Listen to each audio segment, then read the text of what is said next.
Bonjour à tous. Le couple franco-allemand n'existe pas. Nous allons couper la tête de cette dangereuse arnaque aujourd'hui dans cette vidéo. Au moment où d'ailleurs où Le Monde sort un article ce matin, 19 août, le lent réveil géopolitique de l'Allemagne, c'est le moins qu'on puisse dire. Je vais vous donner des informations tout à fait récentes qui embrassent différents domaines pour vous prouver qu'on doit sortir de notre tête et de notre politique cette idée de couple franco-allemand. Avant cela, continuez de vous abonner à cette chaîne YouTube. Nous avons en ligne de mire les 80 000 abonnés. Je rappelle qu'il y en avait 16 000 sur cette chaîne au début du confinement, le 15 mars dernier. C'est donc une croissance tout à fait impressionnante. Grâce à vous, merci beaucoup. Donc si vous aimez ce travail, ces vidéos, si vous les partagez, c'est bien aussi de prendre les 3 secondes nécessaires pour vous abonner. Et puis profitez-en pour appuyer sur la petite cloche pour recevoir les notifications des nouvelles vidéos. Merci beaucoup. D'abord, le couple franco-allemand. Alors, il faut sortir de ce mythe. Je vais te parler d'une dangereuse arnaque parce que ça n'est pas sans conséquence. En fait, ça nous paralyse même.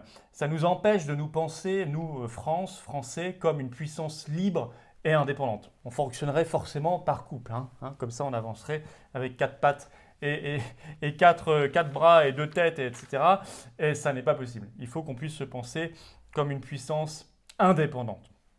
Alors d'ailleurs, il faut noter, et c'est tout à fait significatif, que c'est un terme qui n'est même pas traduisible, même pas traduit en allemand. Vous ne le retrouverez jamais dans la presse allemande, ou à très rares exceptions près, ou dans la bouche des politiques allemands.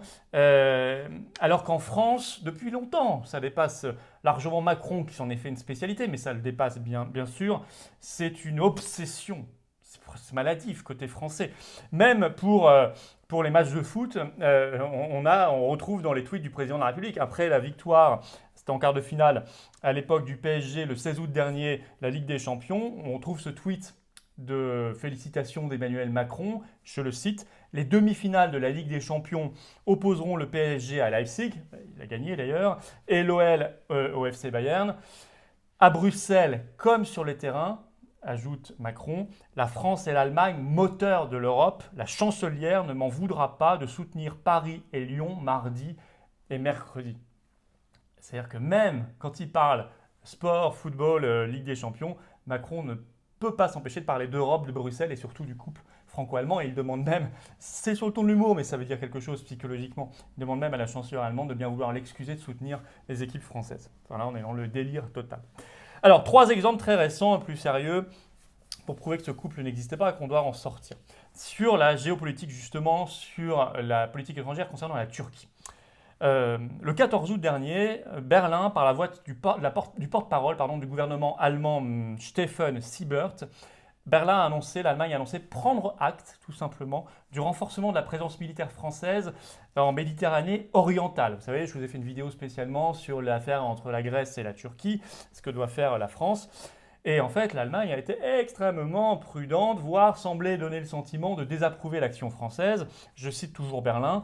Tout doit être entrepris pour éviter une nouvelle escalade. C'est-à-dire quasiment mot pour mot les mêmes termes que, au même moment, le ministre turc des Affaires étrangères, Mevlut Cavusoglu, excusez-moi pour les Turcs qui regardent, mais je ne connais pas du tout la manière de prononcer ce nom, et qui écrit au même moment que l'Allemagne, la France doit éviter de prendre des mesures qui aggravent et qui aggraveront les tensions dans l'est de la Méditerranée. C'est quasiment ce qu'écrit l'Allemagne au même moment. Donc on voit bien que n'ont pas les mêmes intérêts géopolitiques et la même stratégie, et que l'Allemagne ne se gêne pas de le dire. On imagine que dans l'autre sens, si c'était l'Allemagne qui avait renforcé sa présence militaire en Méditerranée orientale, Macron aurait couru comme un petit toutou derrière et aurait félicité la chancelière allemande, voire aurait envoyé quelques bateaux en plus pour faire bien et pour plaire à la chancelière. Ce n'est pas du tout l'attitude de l'Allemagne qui garde sa propre indépendance, sa propre analyse sur ce sujet-là. Ce qui prouve d'ailleurs évidemment qu'une armée européenne serait une faute, serait un non-sens, serait une folie. On l'avait déjà vu lors de la guerre en Irak en 2003, il y avait la moitié de l'Union européenne qui était pour aller faire la guerre avec Bush, l'autre moitié, dont la France heureusement, qui était contre. Ça n'avait pas de sens d'avoir une armée européenne, ça n'en a toujours pas aujourd'hui, notamment entre la France et l'Allemagne. C'est une folie. Et donc tout doit être fait contre cette armée européenne, comme on doit lutter contre la poursuite de l'opération de fusion actuelle entre nos industries militaires, et notamment l'industrie militaire française qui est très indépendante et très forte, et qui est en train d'être peu à peu absorbée par l'industrie militaire allemande. Ainsi, le futur avion de combat ne sera plus français, mais franco-allemand. Et nous avons appris il y a quelques mois qu'il serait sous direction politique exclusive, je cite, de Berlin. Donc ça, on doit évidemment le considérer également comme un non-sens et comme une folie. Deuxième élément après la géopolitique, la monnaie. Alors l'euro, c'est pas nouveau, je vous ai déjà expliqué que l'euro c'était un habit qui était soit trop grand, soit trop petit pour les pays de la zone euro, mais qu'il était adapté, qui était à la bonne taille pour un seul pays, l'Allemagne évidemment. Il a été fait sur mesure pour l'Allemagne. Il avantage l'économie, notamment l'industrie allemande. Mais là, nous avons le nouveau rapport annuel du FMI qui est sorti, c'était le 21 juillet, ce fameux Foreign Sector Report, ce rapport qui sort tous les ans à l'été du FMI, je vous en ai déjà parlé, et qui recalcule chaque année, pour chaque pays de la zone euro, le fait de savoir si l'euro est surévalué, une monnaie trop chère, ou sous-évalué, ou à la bonne mesure.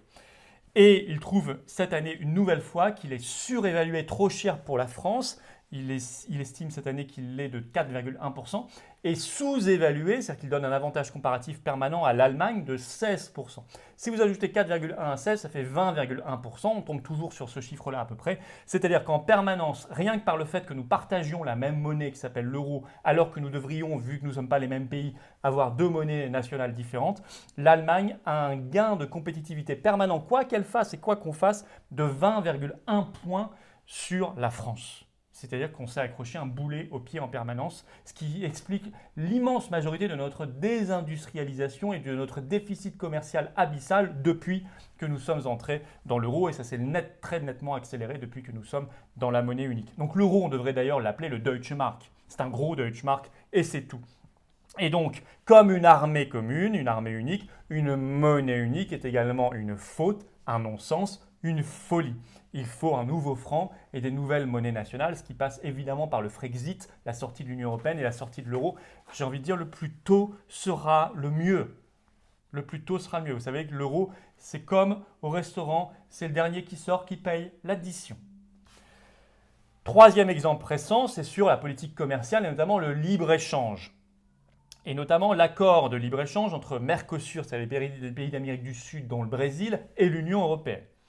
Il faut savoir que le Conseil de l'Union européenne a une présidence tournante qui change tous les 6 mois.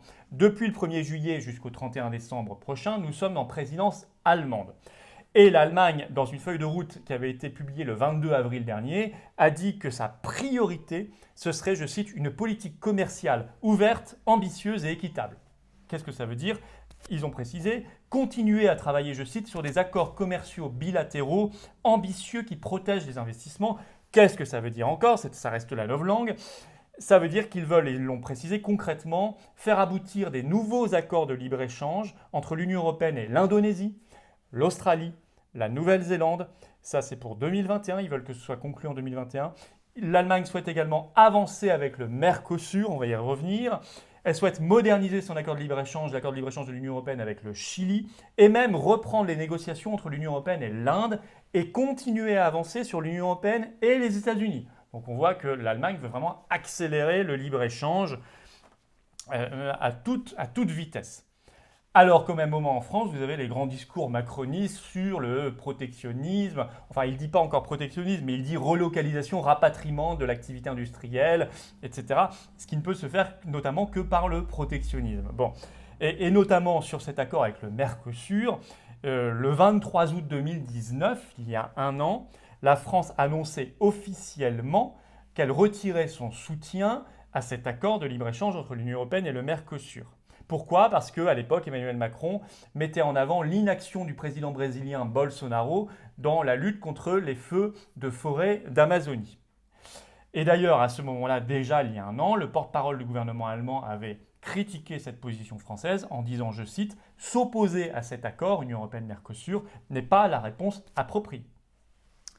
Mais de fait, l'accord, en fait, comme les autres accords de libre-échange, l'accord avec le Mercosur, il avance, quoi que disent Macron et la France. Même si Macron, de nouveau, le 29 juin dernier, a redit que cet accord, il en avait stoppé net les négociations, je le cite, eh bien, quelques jours plus tard, le 6 juillet 2020, Phil Hogan, qui est le commissaire européen au commerce commerce, donc qui gère ces accords de commerciaux de libre-échange, lui précisait qu'il avait terminé le nettoyage juridique du texte et qu'il voulait débuter maintenant la phase de traduction, qui est donc en cours dans toutes les langues, avec une précision, la phase de ratification de cet accord avec le Mercosur commencera dès le mois d'octobre prochain. Donc quoi qu'ait dit encore Macron le 29 juin dernier. Et vous remarquerez que ce que dit Phil Hogan, le commissaire européen au commerce, correspond exactement aux exigences et au calendrier allemand. Et oui, et c'est logique, l'Allemagne pousse à ces accords de libre-échange avec l'Union européenne, mais en fait c'est pour elle, parce qu'elle est une très grande puissance exportatrice, puissance commerciale, surtout qu'elle bénéficie maintenant, on l'a vu, d'un euro sous-évalué qui dope ses exportations et qui lui a permis d'assécher l'industrie de ses deux principaux concurrents qui étaient l'Italie et la France en matière industrielle, puisque eux ont pâti d'un euro trop fort. Et donc, plus l'écart est fort entre l'Allemagne d'un côté et de l'autre côté les bases industrielles françaises et italiennes de plus en plus restreintes et étiolées, plus l'Allemagne pousse à ces accords de libre-échange pour vendre ses machines-outils, ses voitures et tout le reste partout dans le monde. Elle pousse au libre-échange.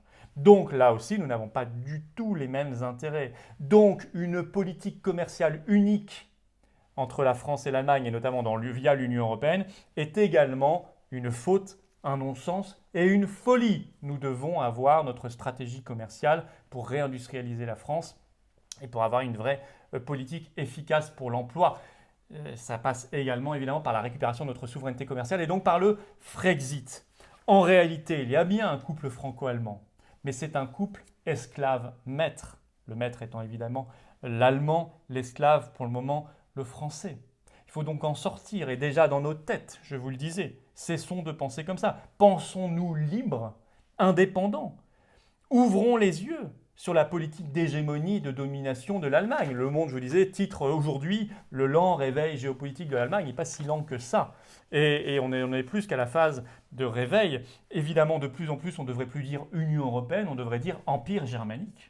C'est plus l'UE, c'est l'EG, l'Empire germanique, parce que c'est la réalité. Pour ceux qui veulent encore se déniaiser sur ce sujet-là, qui ne voudraient pas me croire, allez voir un film passionnant qui est sorti il y a quelques temps, qui s'appelle Les adultes dans la pièce, Adults in the Room dans le titre original, Costa Gavras, formidable, qui explique en détail les négociations avec la Grèce en 2015, et vous verrez à quel point c'est le ministre des Finances allemand, la chancelière allemande, qui décide tout et comment malheureusement le président de la République, le Premier ministre et le ministre des Finances français se couchent. Il n'y a pas de couple, il n'y a qu'un couple esclave-maître. Il faut sortir déjà dans nos têtes de cela, faire cette analyse, la partager parce que c'est un mythe, une dangereuse arnaque beaucoup trop répandue dans notre peuple. Il faut penser avenir, il faut penser projection, il faut penser liberté, indépendance, il faut penser Frexit. Si vous êtes d'accord avec cette analyse et cette manière de faire les choses, ce programme que nous annonçons, alors adhérez aux Patriotes, prenez votre carte orange, votre carte d'adhérent 2020. Il y a un lien, là, ces dernières secondes, directement sur l'écran. Vous cliquez dessus pour adhérer aux Patriotes. On va mettre également le lien d'adhésion direct aux Patriotes en description de cette vidéo et en commentaire épinglé dans les commentaires. Je vous attends. Vous voyez qu'on vous dit la vérité, qu'on vous propose des actions, qu'on vous propose une vision et surtout que nous aimons la France. Je vous attends aux Patriotes et vive la France. À bientôt.